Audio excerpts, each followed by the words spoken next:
This is a tactical RPG with an interesting setting that mixes steampunk with traditional fantasy elements. Basically, elves and magic exist alongside steam engines and Tesla guns, but not always peacefully, of course. You arrive at this massive port city called New Ark as an immigrant, alongside thousands of other immigrants. Your reason to come here is because apparently it's the last beacon of hope to find a cure for your family's fatal illness. But first, a quick look at the character creation. Starting out, you can pick between being human or elf. Class-wise, right now there are two very distinct classes. The voodoo shaman, who's all about cursing enemies and using mystical abilities, and the diesel punk engineer. This one is more about tech and using things like steam-powered weapons. They are planning to add more playable classes and races throughout the early access period. The game has a decent amount of customization options, but only like 4 character portraits, which really isn't all that much. Perhaps allowing the player to take a snapshot of his character to use as a portrait would help. The game has a skill system, of course, where everything from your stats to your clothing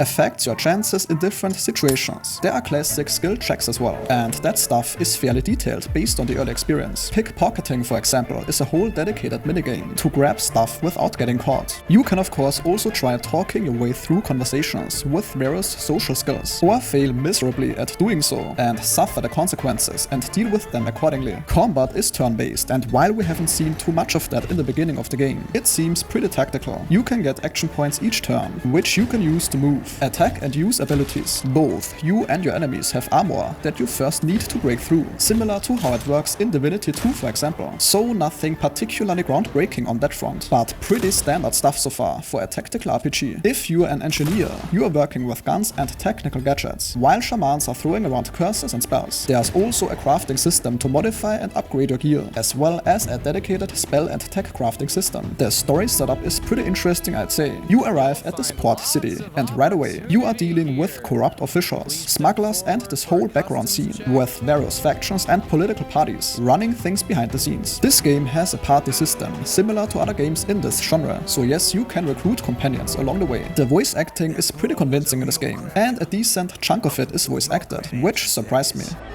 My sniffer feels like a plate of mashed taters now, and I'm not loving it. Now, since the game is early access, you've got about 10 hours of story to play through, which is about 25% of what they're planning. There is likely some decent replay value, since your dialogue choices and also your character in general are gonna influence certain outcomes. But still, they are adding more areas, more quests of course, more classes, and plan to flesh out the companion system. So if you're looking for a complete or semi-complete experience, it is likely best to wait at least a couple months, if not more. And that sentence concludes today's video. If your time was respected, a like or comment is very much appreciated.